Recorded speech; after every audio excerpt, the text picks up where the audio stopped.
It's been bred in them to give it their best, to carry the colours and do nothing less than go for the greatness. When you've got the tradition, the pride, and the spirit, it shows in everything you do, like it shows in every beer we brew. Carlton, one of the world's great brewers. We are the Navy Blues. We are the old dark Navy Blues. We're the team that never lets you down. We're the only team on Carlton knows. We're all the champions they like to send up. We'll keep our end up, and they will know that they've been playing against the famous old dark Blues. This is where the long tradition of the Carlton Football Club really began, in the wilds of Royal Park in 1864, just 6 years after the first game of Australian football had been played in another paddock in Richmond, near where the MCG now stands. Carlton played here for 15 years. Ben James was secretary and treasurer. This is his first annual report.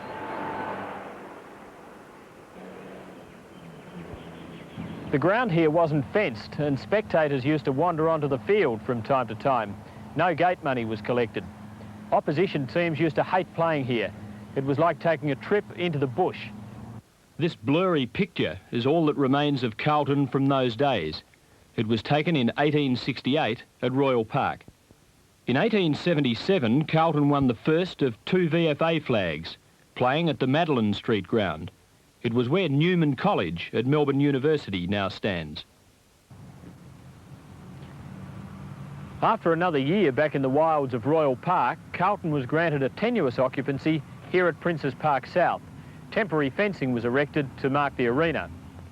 Such training as there was had always taken place over there at Melbourne University, at what was known as the Triangle, home of the Carlton Cricket Club, the famous 3 Cs. Carlton had been the premier team of the colony from 1871 to 1877, with the exceptions of coming second twice in 1872 and 76, despite the disruptions of shifting home grounds. The 1871 team, led by Jack Donovan, was the first to abandon the orange caps, which had been part of the uniform until that year. Games against Melbourne were legendary. Great players of the day included the mighty George Coulthard, 3 times named champion of the colony. Coulthard was the leading player in the champion team of 1877, which lost only 1 game in the VFA and was the first side to play in Sydney against the Waratah Club. We won easily playing Victorian rules and lost playing rugby. Carlton and Coulthard even played the first game under lights in 1879 at the MCG. Night football didn't take off then, mainly because the players couldn't see the ball, and the posts holding the lights up were a bit of an obstruction. Here is the Carlton team of 1884, with Coulthard its centrepiece, in the year he died. We won our second VFA premiership in 1887, Queen Victoria's Jubilee year, again losing only 1 match. But despite being runners-up in 1889, 90 and 91, the Blues fell upon hard times shortly afterwards. By the mid-1890s, Carlton had to play its home games on other teams' grounds and could barely win a match. In fact, it was only Carlton's long tradition that enabled it to join the breakaway Victorian Football League at the end of 1896, ready for the first round in 1897. Here's our last VFA team in 1896 at the MCG, with the orange shoulder patches and navy blue lace-up Guernseys. Unfortunately, we won only 2 games this year. The other factor in being invited to join the VFL was the promise that Carlton would soon have its own inner suburban ground. And so it did here at Princes Park. The pavilion from the Triangle was moved here and the ground was opened with a game against Collingwood in June of 1897. By the time the grandstand behind me was built in 1909 at a cost of £2,000, the Blues had won 3 flags in a row.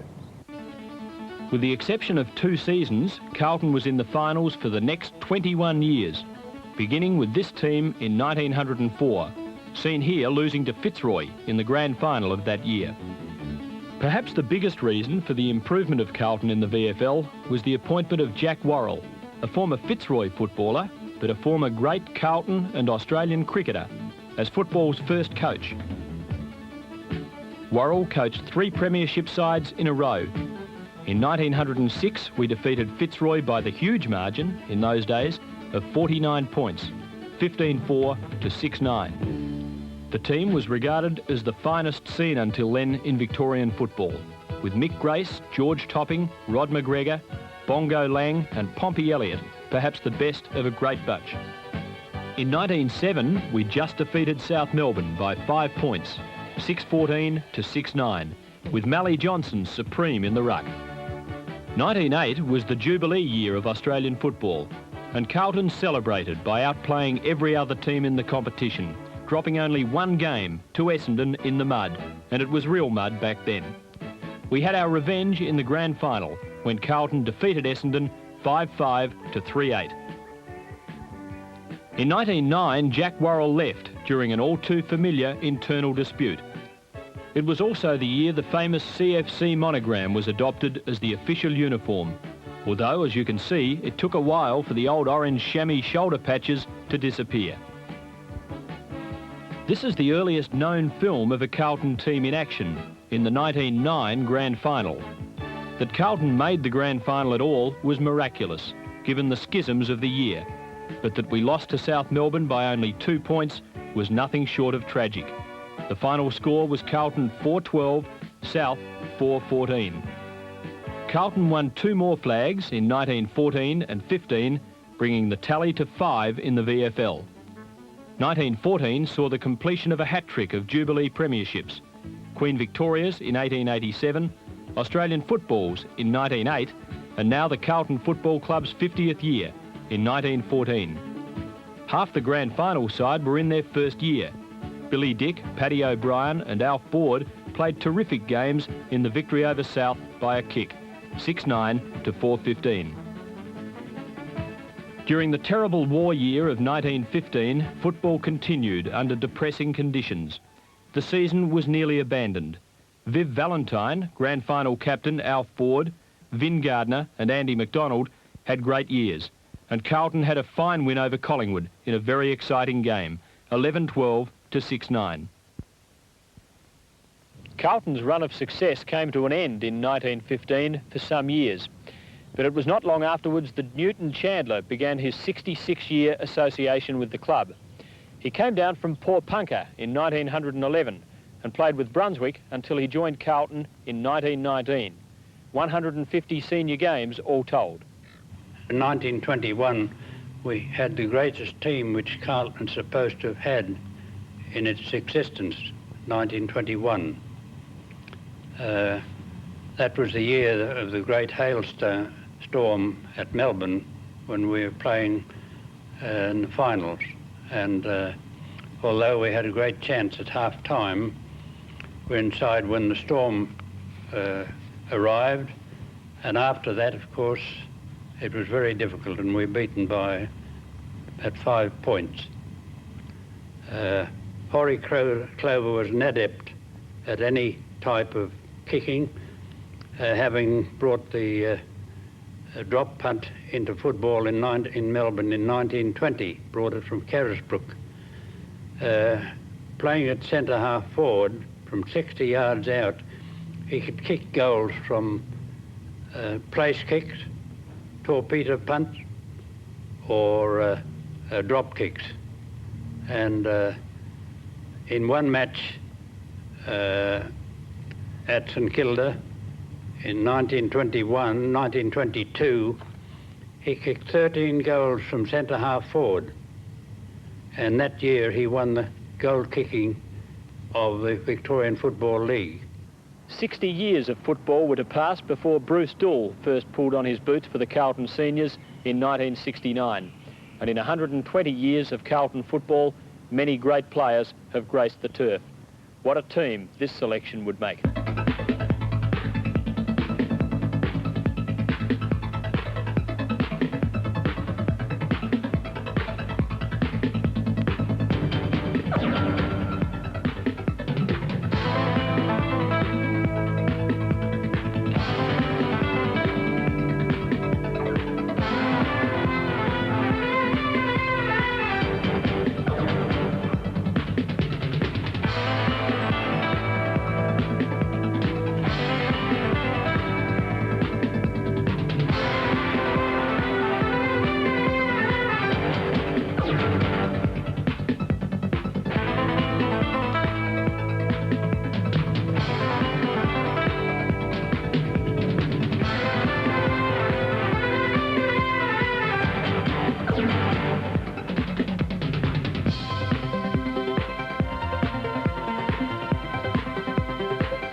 I would eat a football, fried, shoot or scramble, and I'd suck the lace. But you don't get the footballer today like that.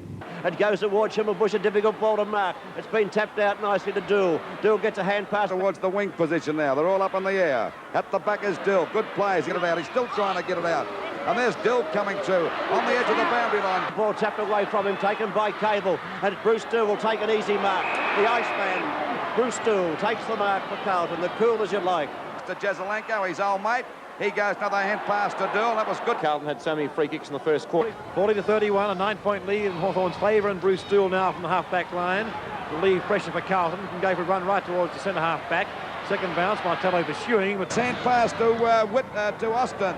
And Austin with a perfect pass finds Dool with a hand pass over the Burn now. Wins against Martello, thumped down the ground. Burn streaming in, Jezelenko there too, and Bruce Dool beats them all. Ball bounced beautifully for him. He gives it out now to the big bearded Dool. Getting very close to the line, as you see, but kept the ball in play. The hand pass was intercepted, but he got his own hand pass back. Nicknamed the Flying Doormat. By you? Oh, by a lot of people. There's the kick by Dool. It's a good long kick. It could be a goal. By golly, what a beautiful kick by Dool. Anyhow, the ball this time at Gordy's knocked it away, but Barassi roving beautifully to this, grabs the ball, kicks it over here towards it's Jezelenko. Jezelenko swings around onto his left foot. He's hooked it. It's a glorious goal. Picked up by Stewart. Stewart with a left foot kick puts it up here almost to Jezelenko. He grabs it, puts it on his foot, right through the centre. Another hand pass, this time to Gallagher, in trouble. Balks well, straight away to Jezelenko, and Jezelenko's kicked his fourth. It's picked up here by John Gill. John Gill puts it onto his boot up towards... Oh, look at Jezelenko! What a ripper! As the ball is kicked back by Gary Crane, and Jezelenko has done it again! The ball up and he shoots it right down towards the goal area. Oh, Kekovic fell over. Barassi had his name on it. Jezelenko goes in. Look at that will of the West. He followed that ball around there all the way. And he grabbed it and put it straight through. Ball, as Geelong grab it. Now Collingwood grab it. Little Terry Board. He puts it onto his foot to Jezelenko! And he pulled it down again. Here he is, the idol of the Carlton crowd. No doubt about this. As the ball is now being thrown in. Nichols and Farmer. Nobody gets the tap down. Sergi knocks it on to Jezelenko. Jezelenko lines it up. Look at it. Right through the middle. The better of the duel by far against Reid. As the ball is kicked down now, up they go. Sarakoski can't take the mark. Coming across is Jezelenko. Jezelenko just hits the ball on, lines that up and right through the centre. Position punched down again, coming toward Croswell. Croswell quickly on the left foot now. A chance for Jezelenko running into the own goal. Goes for the handball to Jones, and Jones 2 yards out. He's put it through. He's struggling forward. It's Jezelenko with the ball now. Look at this fella move. Steps a shot at goal. It's turned back. Gill takes his kick at swinging towards centre half for the Carlton players. Come out. Oh, Jezelenko! Nosed out. Footy was hotly pressed. A chance for Jezelenko. Or Heath. Jezelenko plays and takes the mark. It's Carlton doing as they like. Crane lining up the goals from 45 yards out. The kick, a poor one. It's fallen short. Jezelenko recovers first, picks up, steps over his shoulder. Throw-in takes place with Kenny Beck in front of Nichols. Nichols gets the tap down, picked up by Blood. Oh, he's off. He was unloaded as he got it. His boot to the ball, picked up by Jezelenko, who snaps back over his head. And another Carlton goal. Ball right down. It's a drop punt, a chance for Jezelenko. If he can climb, he'll have to climb. Yes, he does. Back, hooks it in towards full forward. No mark. Down onto the ground. Jezelenko in there. Tackled solidly by Mackenzie. Still going. Turns round into an open goal. He's on an angle and puts it through. I didn't think he was going to play it, Mike. He was spot on. Mackay to the wing position on the member stand side. Oh, Jezelenko, you beauty! Mackay to the wing position on the member stand side. Oh, Jezelenko, you beauty! Why not? Nichols goes. Nichols taps down into an open goal. Here's the short one into Kennedy on his own. Oh, but he's missed it. Nichols breaks right through the centre half-back position. Tries a hand pass taken by Stewart. Stewart to Nichols. Nichols in at the big ones. This is going to be close. It's through. Bartlett now from the back pocket kicks to the wing position on the outer side. Up they all go. Nichols. I'll tell you what, he's starting to exert some influence. Nichols. Here's the throw in. Big Nichols over towards Barassi. Couldn't get it. He's having a shot. No, he's hand pass. It's a beauty to Gallagher. Quite his form. Nichols in front. Nichols going through there. Could be free kicked. He's following it up. Look at the strength of the man. Stone hand pass there. Flips it over. Nichols flips over to Robertson. Effort to get that ball. Richmond, on the other hand, perhaps a little bit too defensive. Jezelenko's kick covering every bit of 65 yards. Nichols looking dangerous and has marked. Round and swings out towards the members' flank, however. A hand pass from Crane to Nichols. Nichols a long hand pass here towards Quirk. Quirk has time to steady on his left foot. He's put this through. Across here towards Quirk. Quirk now from a long way out places at the big ones. It's in the goal square. Goals. Great players in 120 years of great Carlton teams. They've won 14 premierships for Carlton, as many as any other club in the competition. Between 1915 and 1938, however, there were 23 years of disappointment. The Blues were always thereabouts, but not quite good enough to take off a flag among the stiff competition. Those 23 years produced 3 seconds, 7 thirds and 6 fourth placings. Players like Horry Clover, Maury Beasy, Tommy Downs, Alex Duncan, Paddy O'Brien, Newton Chandler, Ray Brew, Mick Crisp and the inimitable Soapy Valance kept the team up during the 1920s and 30s. Soapy Valance joined Carlton from Bacchus Marsh in 1926. I just walked in, got an invitation from him, but I walked in and Newton was there.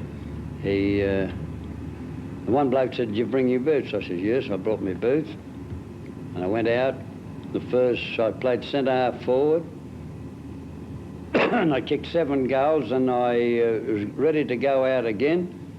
And a committeeman said to me, he said, "You're not going out after half-time, Harry." He said, so they got us into the committee room, my father and myself, and wanted me to sign the Form 4. And I said, "No, I won't sign the Form 4 till if I'm on the final training list, I'll sign it."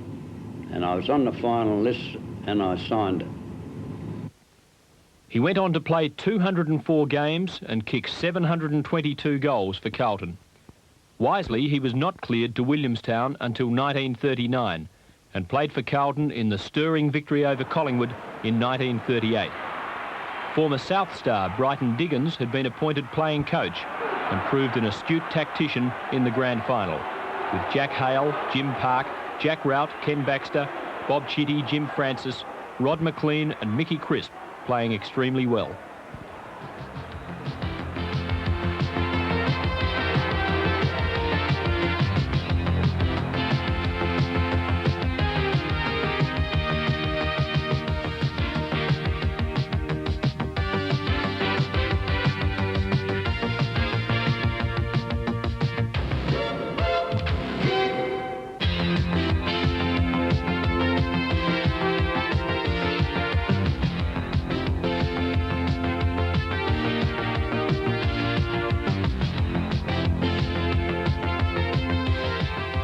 The war years weren't good for Carlton, and it wasn't until the war's end in 1945 that the Blues won their 7th premiership.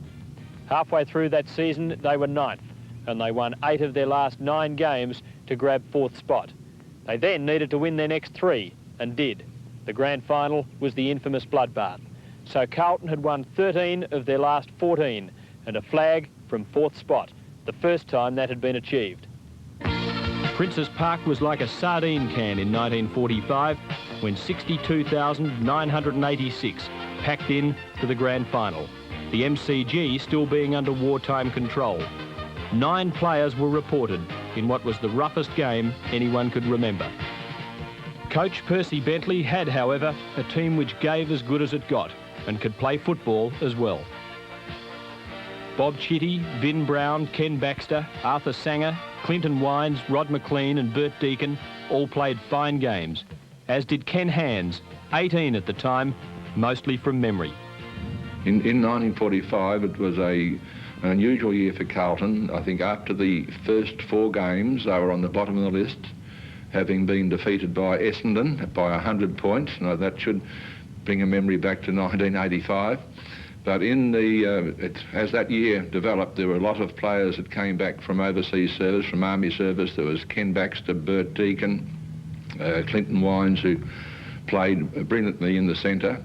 And then Carlton went on to win a number of games until we met Essendon again here on the Carlton ground. And I remember so very well, we were 3 goals in front with less than 2 minutes to go, or 2 goals, 3 in front actually, and Essendon kicked 3 goals in about 2 minutes to win the game by 3 points.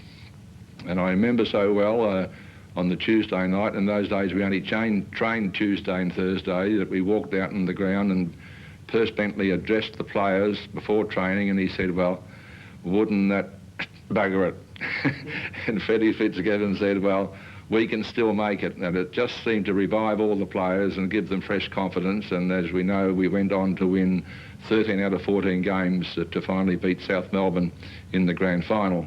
In the game in 45, in the parts that I remember about it, we were crossing over at quarter time, and Jack Williams of South Melbourne had made some comment to the umpire that Carlton should have been 6 goals in front, as we had a fairly strong breeze in that first quarter, but we didn't make much headway. And then in the second quarter was when all the problems erupted.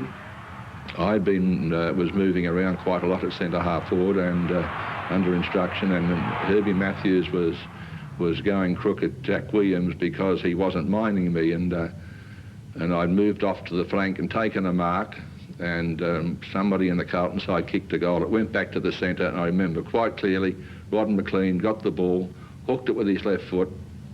Jack Williams had moved up towards the centre of the ground, and I had dropped back, took a mark, ran on, kicked a goal. Now, I can't describe any more of that game for you until we get to the end. Carlton ran out, winning the fights and the game, 15-13 to South's 10-15. Carlton missed the 4 in 1946, but finished on top of the ladder in 47. The appointment of first year for Carlton, Western Australian Ern Hentbury as captain, was initially controversial, but eventually very successful. He made all the difference in the last desperate minutes of the grand final and played a terrific game, as did Fred Davies, Jack Bennett, Chuka Howell, Ken Baxter, Ken Hands, Ollie Grieve and Fred Stafford, who kicked the goal that gave us a 1-point victory. And in 1947, Carlton again were well to the fore and finished on top of the list, and finally defeated Essendon in the grand final by 1 point. That again was a memorable game because Fred Stafford had kicked a goal just, well, minutes really before the final siren. The ball went back to the centre of the ground, and Dick Reynolds, the Essendon captain coach, had possession of the ball just as the final siren rang, and Carlton won by the 1 solitary point. We had 19 players that day. Bill Brittingham, the Essendon full forward, he must have kicked about 1 goal 8, I think. So after that, Bill was moved to full back and became a very good player.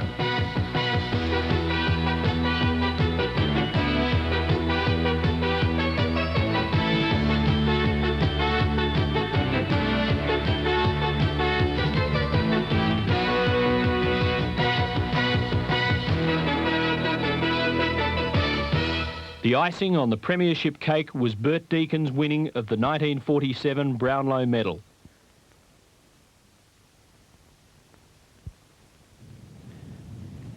...1948 was disappointing for Carlton. We finished 6th, but we were in the grand final in 1949, again under Perce Bentley's coaching. Unfortunately, we ran into Essendon and John Coleman and suffered a terrible defeat. Carlton didn't appear in a grand final again until 1962 under Ken Hands' coaching. The first semi that year was against the giants of the era, Melbourne, and the Blues scraped home by 2 points. This is some action from that game. We drew the preliminary final against Geelong, won the replay by 5 points, but then ran out of pup in the grand final against Essendon, and again John Coleman, this time as coach.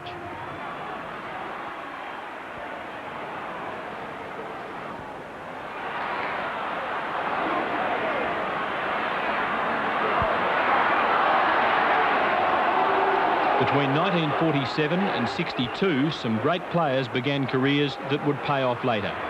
John James won the Brownlow in 1961.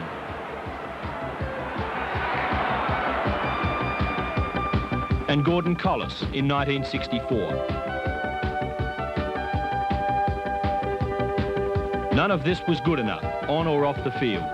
In 1965, things began to change. My involvement, real involvement in the Carlton Football Club, I guess, started at a game versus St Kilda in 1964.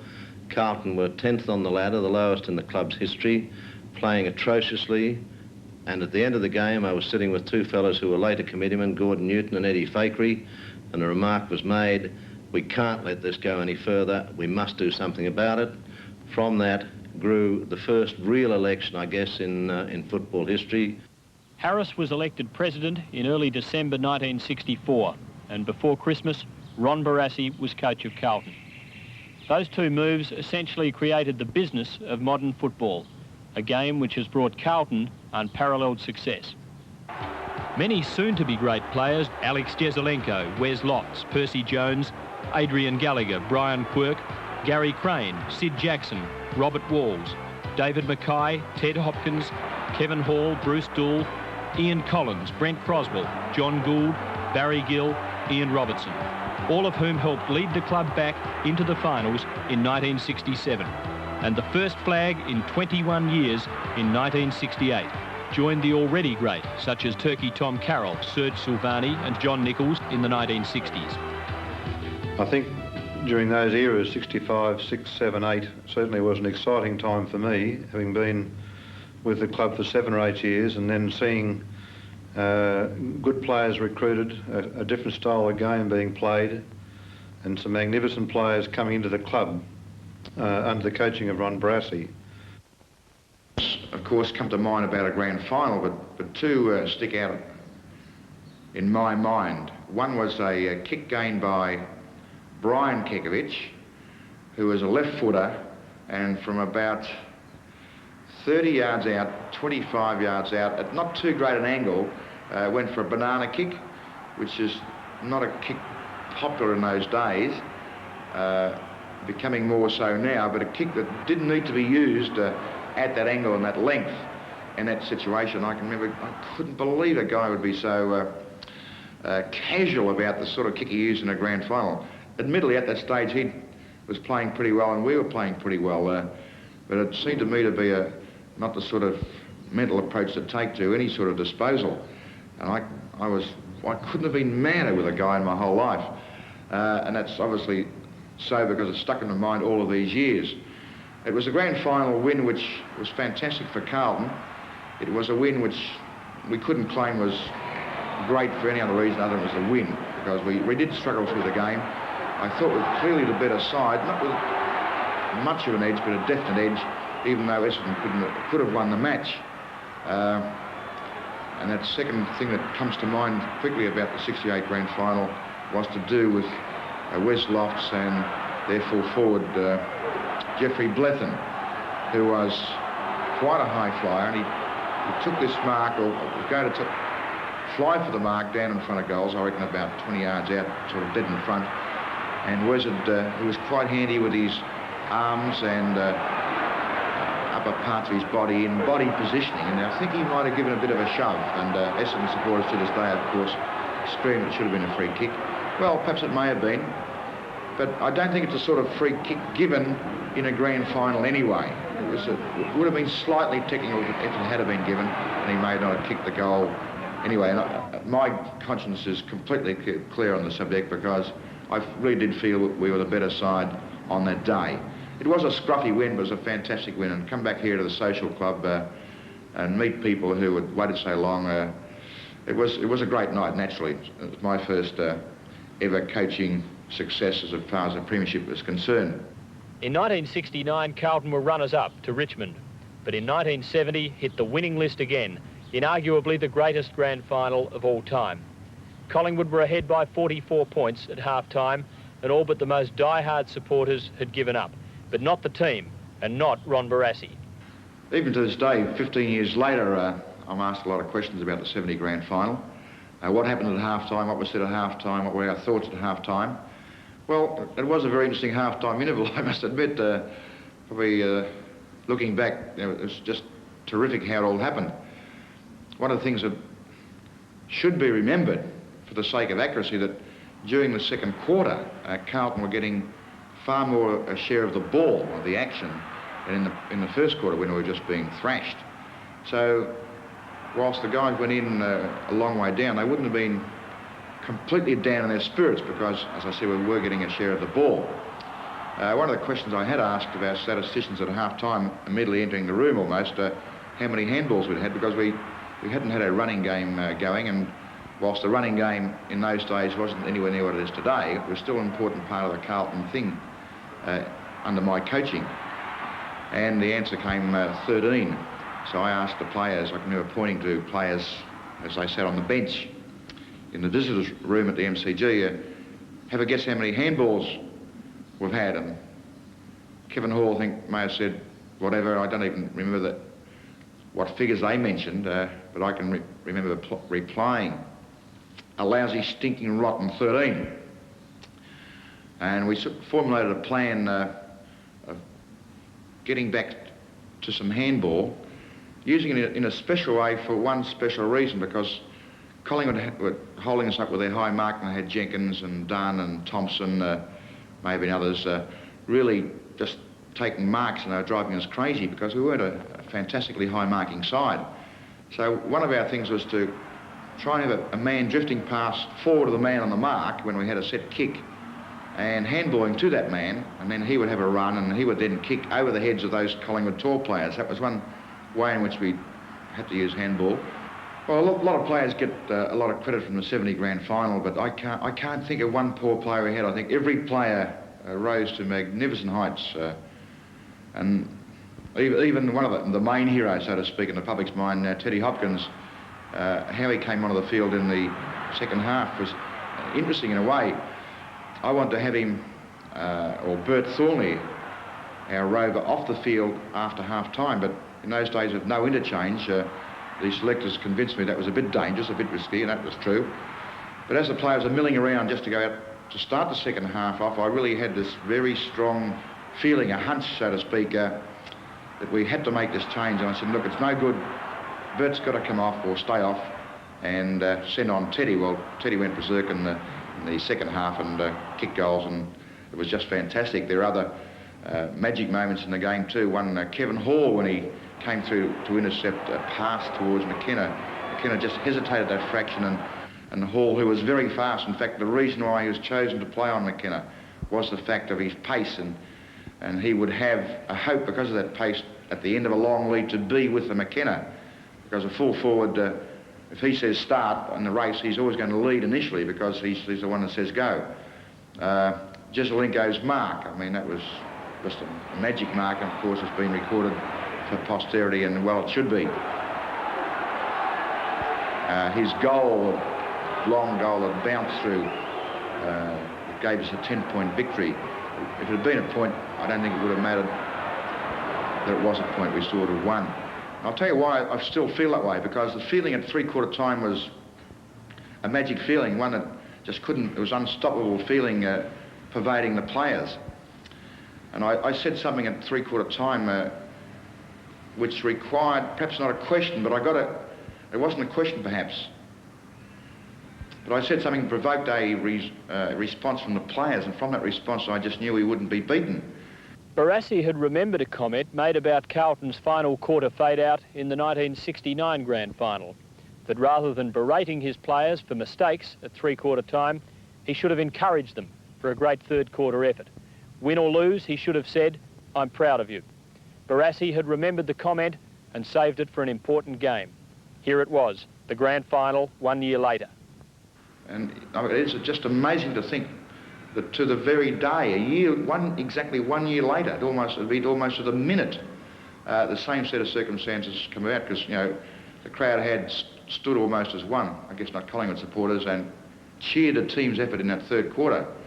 And it came to me to use this speech, and as soon as I said the words, "win or lose, I'm so proud of you," they said, "Lose? What are you talking about?" And they were just saying it with such feeling and such an immediate response. I just knew we wouldn't lose, even though I think 10 minutes into the quarter, we'd gotten to be 20 points down from memory. And 20 points down the grand final in those days, the 10-minute mark, oh, it's still a big loss, but the boys came through and went from -20 to +10, so the things they did that day deserve to go down in football history.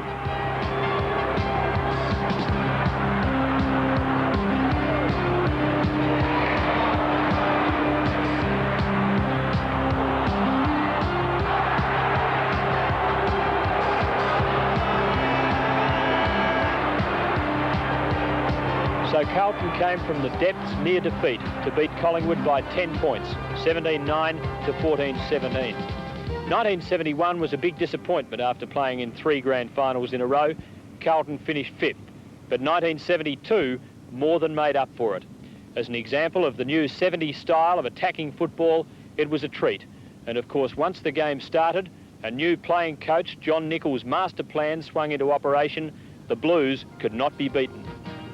Richmond had defeated us comfortably on several occasions, mainly with us playing a certain style of game to counteract their attacking play. And we found that for the majority of the game, certainly up to half-time or three-quarter time, we could do it successfully, but then in the last quarter their attacking play and long kicking game still had them the victors over us. And we planned on doing 2 things, and that was to basically put our best players in the forward line against Richmond in the grand final, to toss away all of our defensive tactics we had used throughout the games previously. To defeat Richmond, we had to kick a large score, certainly in the over 20 goals, to have a chance. And because of that reason, we abandoned all of our defensive tactics we had been using previously. We picked our best forward line, which certainly involved Robert Walls, Jesselenko, Sid Jackson, Trevor Keogh, myself in the forward pocket.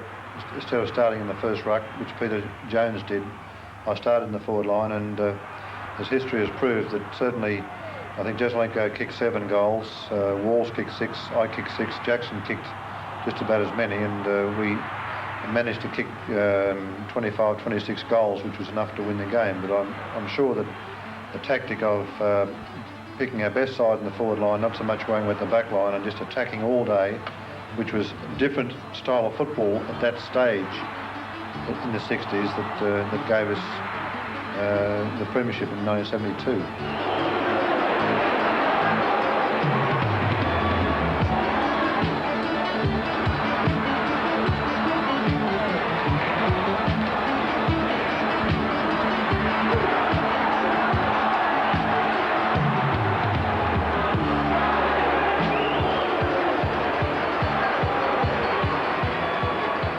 Carlton had won a battle of wits in the grand final after playing a draw against Richmond in the second semi and being absolutely thrashed in the replay. They'd kicked a mammoth grand final score, 28-9 to Richmond's 22-18, a score that would have won any grand final except this one. It was John Nichols' triumph and Alex Jesselenko's, Robert Walls, Sid Jackson's, Jeff Southby's and 15 others. The 70s then turned sour after those wonderful first few years. Carlton were knocked off in more ways than one in 1973 by Richmond, and then endured 4 lean years in finals, despite often seeming to be the best side in the comp during the year. But players had been arriving at Princes Park to join Alex Jesselenko and veterans Dool, Jones, Mackay and Keogh by the time Jesselenko was finally appointed coach in 1978. Jeff Southby and Rod Austin came in 1971, Rod Ashman in 73, Mark McClure, Mike Fitzpatrick and James Buckley over the next 3 seasons, Wayne Harms in 1977, Peter McConville in 78, Alex Marcoux and Wayne Johnston in 1979. Carlton finished on top of the ladder under Jezza in 1979, only losing 3 games and easily accounting for North in the second semi. We then had to face a strangely confident and charged up Collingwood in the grand final. And in 79 I was fortunate enough to secure my place in the side, and it was a really excellent side. By accident, the people from Bendigo and other areas that Carlton drew upon had managed to put together a very small side, a mosquito fleet. And the side was, I guess, very fast and very skilled. Very few big players except down the centre, and nevertheless those players were, I guess you'd say, experienced and able to hold a side together. So we had this tremendous mix of very young, fast, skilled, small players, and I guess larger, more experienced senior players who played in the goal-to-goal line or in the ruck. And it was a side that really moved the ball around very quickly, and it revolutionised football, which had, up until, I guess, the 78 era stage, been much more about body strength than about speed. And the Carlton side of 1979 was extraordinarily successful. I think in the qualifying games we only lost 2 matches. And when it came to the final round in 1979, we met Collingwood in the second semi-final and won, and then we met them in the grand final. It was one of those days that Tommy Hafey had been praying for, the Collingwood coach, a very, very wet day. And as expected, Collingwood started very well in those conditions. They went to a lead of some 5 goals, virtually into time on in the second quarter. We hadn't scored a goal, we had 7 points on the board. And then Wayne Harms and a couple of other players really cut loose for the Carlton side. Alex Marcoux, the smaller players, really started to pick the ball up and whisk it around. And we went in just, I think, a point down at half-time after a 5-minute blitz on the Collingwood goal. Armstrong in about 9 miles. Sees Klomp. On to Buckley, through the centre, Carlton. Ireland, the knock-on. Magro left it behind momentarily. Rayburn, the former Carlton player, now playing for Collingwood. A ton of time to decide what to do. Worthington. Oh, great smother. Magro. As Marcoux came in. McClure fires and misses badly, and it's out on the full. No, it's not. It's going to be a throw-in. Must have just hit the line on the far side of the behind post. Peter Moore coming down. No ruckman in position. Though McClure's coming in now. Moore from the side. Out to Buckley, though. Buckley. High tackle. Buckley's free kick, 25 metres out. Buckley fires. He seems happy with it. It's a goal to Carlton.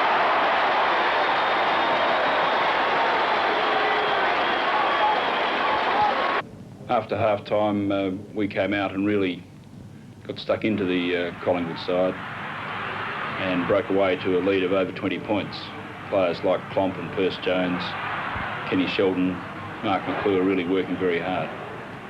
And looked as though going into three-quarter time, we'd probably be a good chance to win fairly comfortably.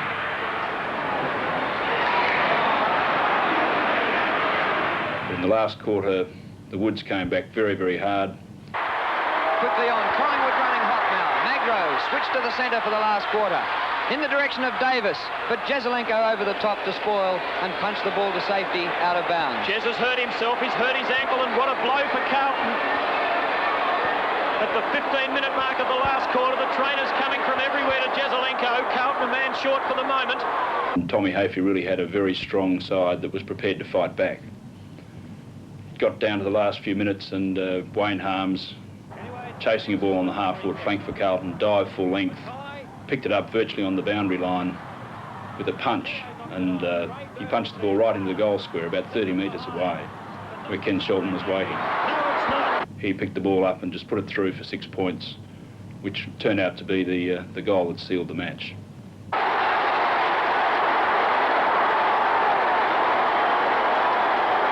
Carlton by 5 points. Look at first. Carlton 11-16-82. Collingwood 11-11-77. Tragedy that Jezelenko's not there to be in it. We might see him come out of the players' race, I wonder. Carlton's remarkable run of success continued in 1981, after the hiccup of 1980 when we finished 4th under Percy Jones' coaching. David Parkin turned a very good team into one that was very difficult indeed to beat. New players Ken Hunter, Peter Bosustow, David Glascott, Des English and Val Perovic were immediate successes. Taken away from Bright beautifully by Hunter. A long kick. Bruce Nankervis, a long kick up there. Hunter, what a great mark. Hunter, one of the best on the ground. Look at that for a mark. What a magnificent mark. It goes. Oh, look at that Hunter. What a mark. That's 3 he's taken a distance. Oh, there's a beautiful mark there to Hunter. Haven't been into attack yet this quarter. Wells has kicked sailing goalwards into... Oh, look at Bosustow, mark of the year. What a beauty. What a great mark that was. And very close to mark of the year. He's soared above the pack. Oh, goodness me. Blake goes for the punch. It hits the deck. Bosustow again. This could be a goal coming up. He's put it through for a goal. In 1981, right from the start of the season, it was obvious we had probably the best side. Collingwood were our only major rival. We had David Parkin coaching, and we still had that mosquito fleet strength that we'd had from 1978-79. We led the competition all year and finished top, won the second semi-final, and played Collingwood in the grand final. Once again it was wet, and once again at half-time, just as in 79, the scores were pretty much even. A long, long way. McClure the target, pick and front position. McClure, yes! Supermark.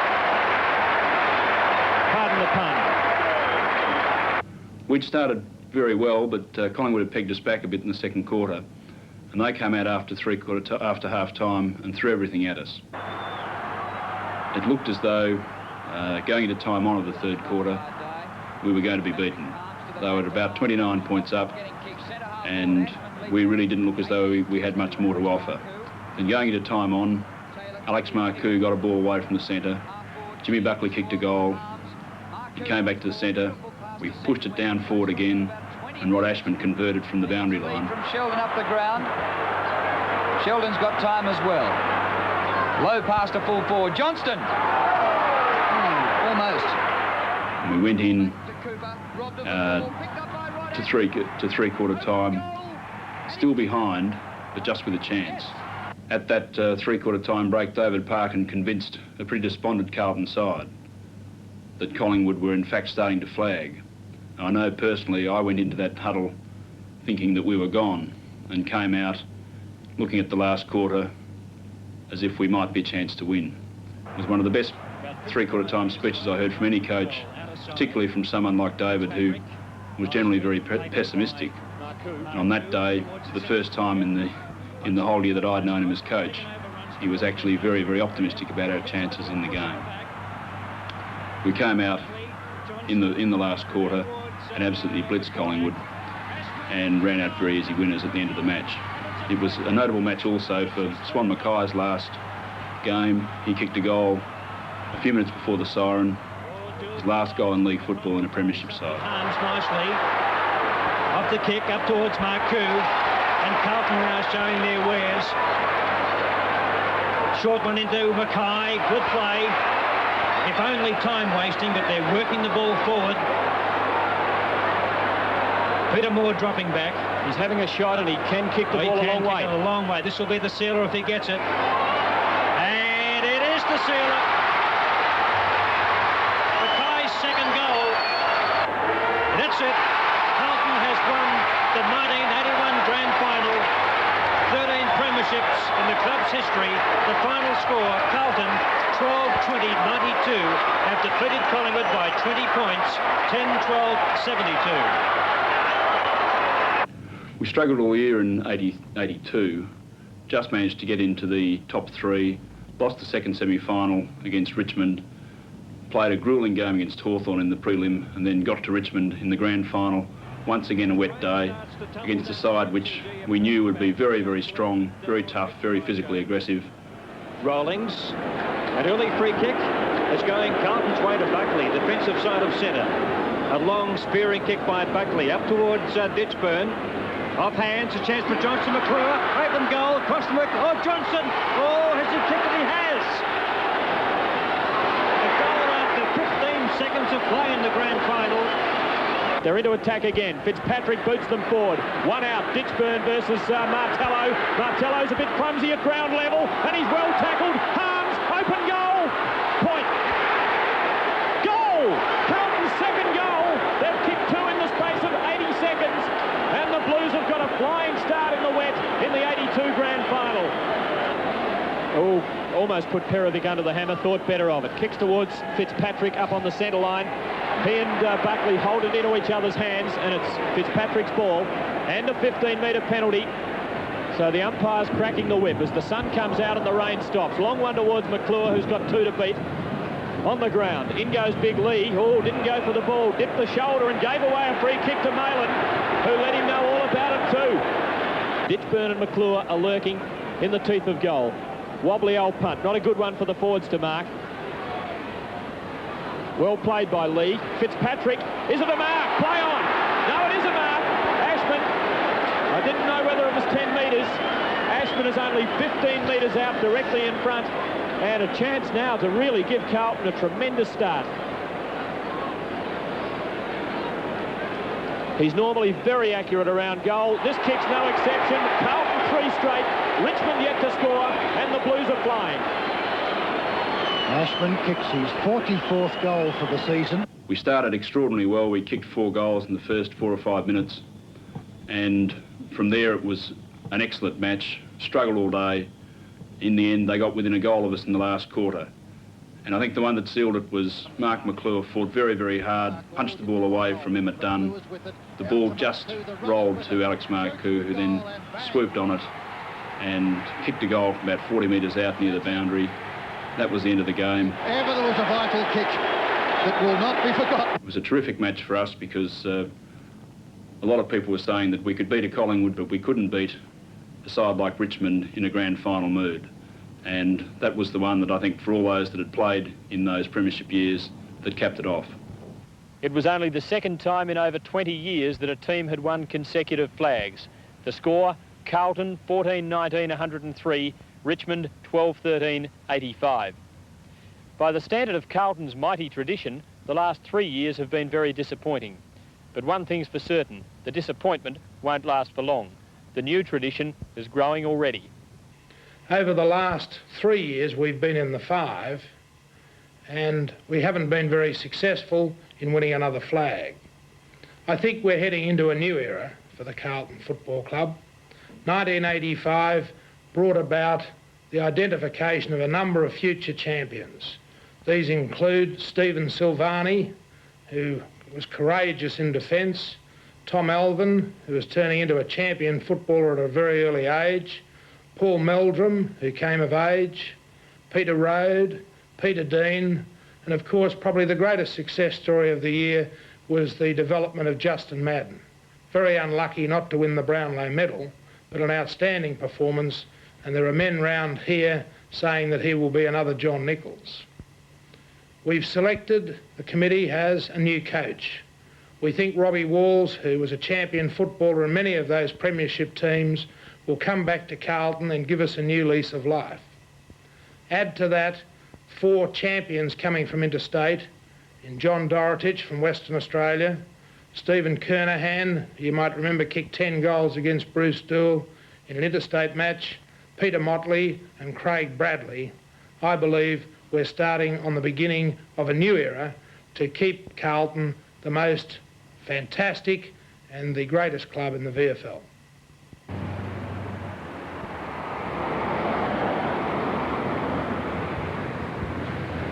That's it. That's 121 years of the Carlton Football Club. The Blues have finished on top 20 times since football began. Success through all kinds of changes both inside and outside the club. And success brought about by hundreds of players and officials of one of the greatest and oldest sporting clubs in the world. What can we say except that may a successful Carlton remain one constant in a football world always on the move. Up towards McClure, Mazzasto at the back! Away he goes! Over the top to Hunter, lines them up, goal! What great play from Mazzasto!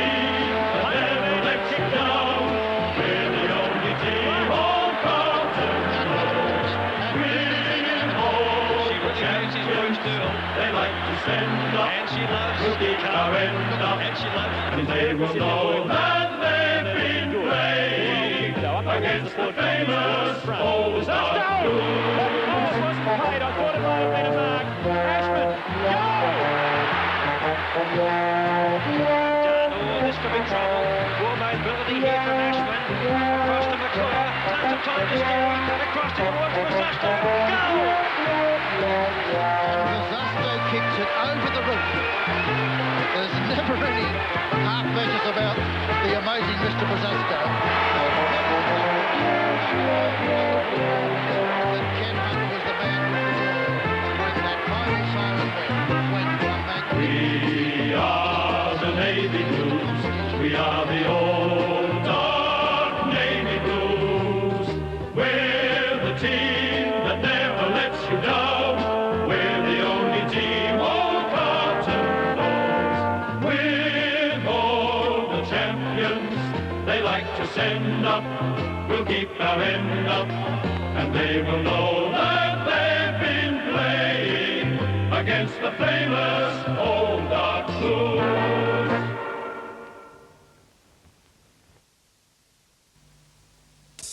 Seems like those dreams are coming true. We're all about to get our due. Looks like wedding's back in style. You can feel Australia smile.